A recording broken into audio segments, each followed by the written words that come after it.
Yo, what up guys, TJ here, out riding at Keystone today, about to roll through I-70, checking out the Nitro Beast snowboard.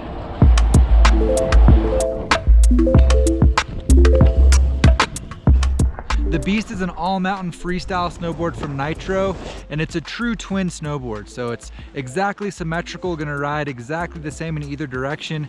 That helps to make this guy really freestyle friendly. On those switch takeoffs and switch landings, you're gonna know exactly what to expect, and it's gonna feel very natural with that true twin shape. It runs a full positive camber profile for the entire running length of the snowboard, from the widest point on the nose to the widest point in the tail. Full positive camber. I was really enjoying that out here. I feel like it gives this board a very precise, powerful feeling. It's given this board lots of pop and stability on landings as well. And Nitro combined that with a pretty stiff flex. That was something else I noticed on this guy. I would say definitely on the stiffer side of medium. It's not going to be super conducive for butters and presses and things like that, but on the flip side, I was finding a lot of stability on this snowboard. With the flat light today, I was riding through I-70 mainly, and on the jumps in there, they're a bit smaller, but it's actually really easy to get too much speed on that second jump, so it was nice to have that camber and that stability on those landings. And even though those jumps in I-70 weren't too large, I would not hesitate to take this guy on some larger features, hitting those big rails like the gap-on features in the park or the larger jumps. I feel like this guy is going to have a lot of stability and a lot of control for those bigger, more aggressive features.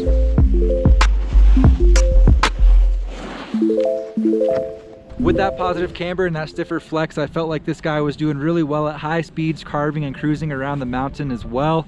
It's got a fairly narrow waist width, so it's not a board that you can really lay over aggressively and get those laid out Euro carves, but it does make it really maneuverable. So that was nice for making quick turns going down the mountain and also quick adjustments in the park. As you're approaching a feature, it's very maneuverable and really easy to get set up on those features. I found the biggest highlights for me in the park was how much pop this guy had.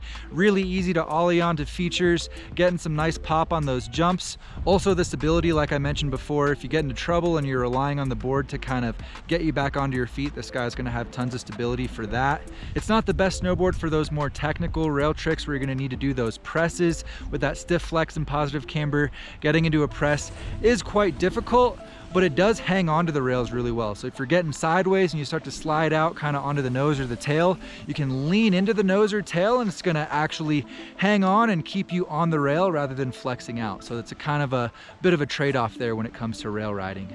If you are gonna ride the Beast on some rails, Nitro actually threw on their rail killer edges is what they call it. So the metal edge that goes 360 all the way around the snowboard is a bit thicker than you'll find on some other boards. So just a little bit more durability, able to stand up to that abuse of the rail riding a bit better.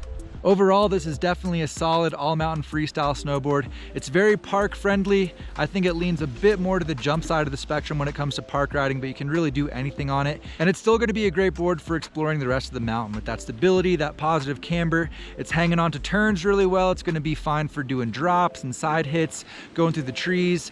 Pretty much anywhere you want to take it, I think the Beast is going to stand up pretty well. But it's definitely a freestyle friendly snowboard. So if you're not going to be riding the park or doing freestyle stuff, maybe look at a more directional option. But as far as riding the whole mountain, including the terrain park, this is going to be a great snowboard. And it's definitely going to be a more aggressive, advanced snowboard. I wouldn't recommend it to beginner intermediate riders. I think that just with that stiff flex and that positive camber profile, you do have to be more precise with your movements. It can be easier to catch an edge or just kind of get caught up if you're not being careful and being real precise with what you're doing on this guy.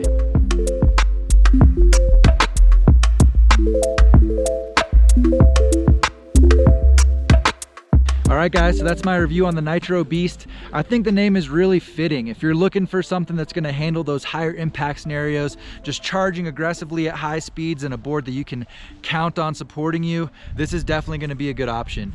I'll have this board linked down in the description if you want to check it out. Thanks for watching today guys, I appreciate you, and we'll see you in a new one soon. Later guys.